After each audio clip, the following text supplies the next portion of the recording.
What if I told you that the majority of drivers who drive for Uber Eats or Doordash actually lose money? Well, I don't have any proof that that's actually literally the case, but I have plenty of reasons to suspect that it is. I'm going to start with an AI search that I did within Google. They put the figure at about 40%. Now, using that as a base figure, the reasons why I'm guessing it's actually a higher number is because most drivers, I believe, do not know their vehicle expenses, and the gig companies want to keep it that way because right now most drivers only see the money that is directly paid to them. They think that's how much money they're making. They do not realize what their vehicle expenses entails.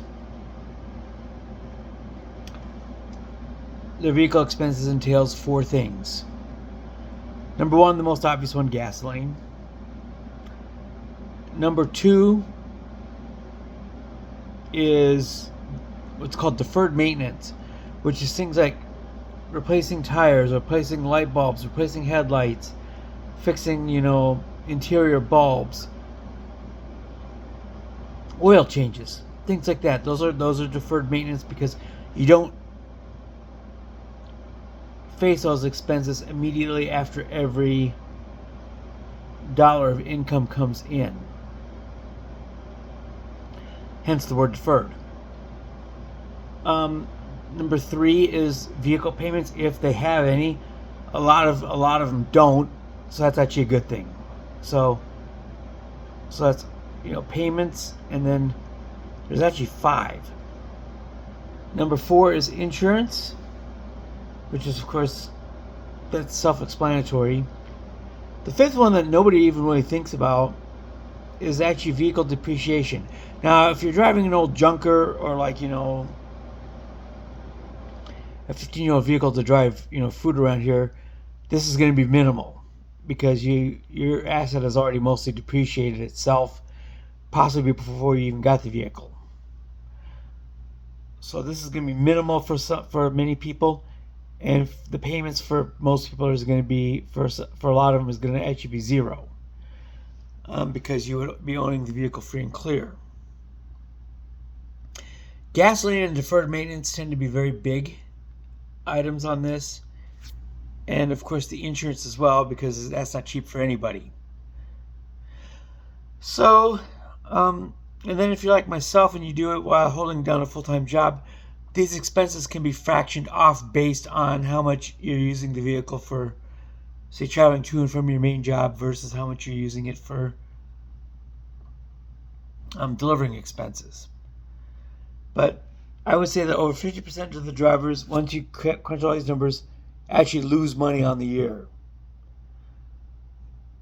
A lot of them don't do it correctly either, and if they're not tracking their miles, they don't know what their numbers are. And tracking numbers with an app is very important because it allows you to take the tax deductions at the end of the year. The IRS rate is somewhere around 55 cents a mile right now, and that includes all of the factors I mentioned above. And most people who are in that business do not know what the numbers are. And so that's why I have a reason to believe that the number's higher than what the AI in Google gave me as a number, which is somewhere between 30 and 40%. But I believe the number is actually higher because most drivers do not know or understand the numbers. I'm in a smaller, suburb / exurb of the Twin Cities. Most trips here go, several miles outside of town. So the thing that you also have to consider when you're making these longer trips is the empty miles that you're going to have to spend to get back home, get back into your home area.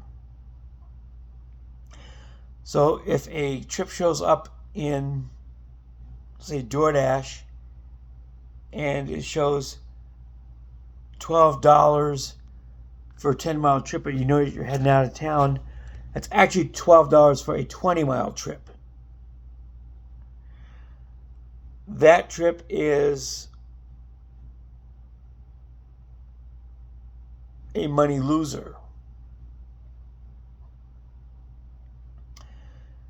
The only people who really would have a good grip on how many people actually lose money doing this is probably the IRS, because they see all the tax returns and they see all the deductions that are taken. But again, most people in this business do not know their numbers.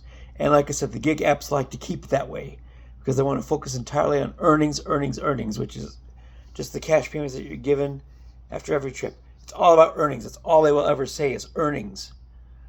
Nothing about profits, nothing about actual gains.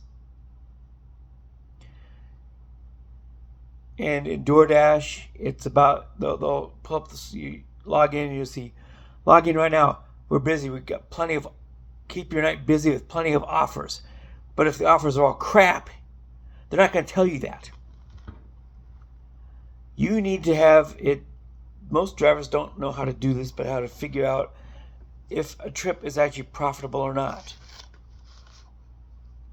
Well, in my case, if I'm doing it to offset a full-time job, can I leverage this to show a taxable loss at the end of the year, and therefore use that to offset my actual taxes for my primary job,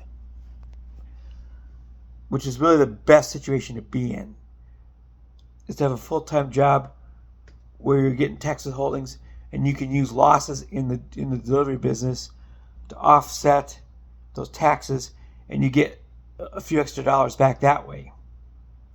But yes, I do really believe that over half of drivers for these companies lose money. And you're thinking to yourself, well, how can you be working and how can you be losing money? That's because these companies put the entire expenses of operating vehicles on the drivers. They don't pay for any expenses. They don't pay for any gasoline. They don't pay for anything. And I've seen some bad advice out there on driver forums saying, oh, but keep your acceptance rate high so that you can still qualify for your rewards program. Those rewards compared to the expenses on a vehicle are a pittance. Somebody said that on Doordash they want to keep on Uber they want to keep their status up to silver so they get the free Costco membership.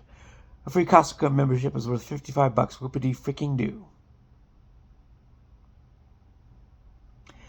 Now, if you're spending $500 in extra vehicle expenses to get that $50 perk, this is why most drivers on these platforms lose money. So if you're not working on these platforms, do your friend Jason a solid here. Tip them generously. I would personally tip them at least $1 per mile, because that's what's included in the offer too, by the way. As I mentioned in a previous video, if you're 20 miles outside of town and you don't tip, your food is not going to get there to you, because what's going to happen is the minimum payment on these apps is usually around $2 or $3. Nobody, even the dumbest of drivers, is not going to go 20 miles out and 20 miles back for $3.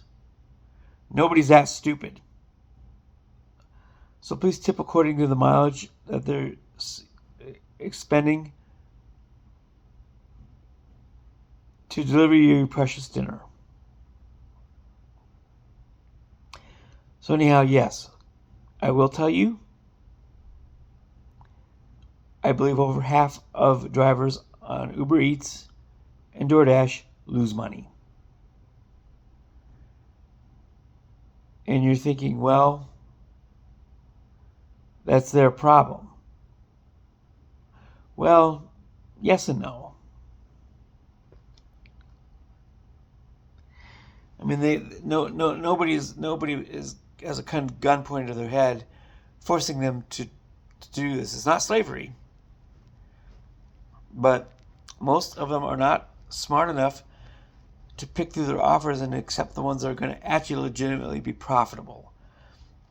Again, these companies do not educate drivers on this by design. They put the focus on earnings, earnings, earnings, and offers, offers, offers. It's all the messaging we get. There's a channel called The Rideshare Guy. There's a couple of guys who do content for that channel who do speak intelligently about this. So if you are in this particular line of work, I would suggest you pop over there. There's a lot of good material in there about how to know your formula and how to figure out your profit and loss. And if you actually do make a profit doing this, how to handle things like taxes. Because if you are a profitable driver and you're not writing off all of your earnings on expenses, then that will be something that you would have to cross. So yes, I will say that the majority of drivers do lose money. I can't prove this, but I have enough anecdotal evidence that points me in that direction. So be nice to them. Tip them very well, even if they are dumb and don't know what they're doing out there and are throwing away their money playing basically a video game on an app. By the way, these apps are very much designed like video games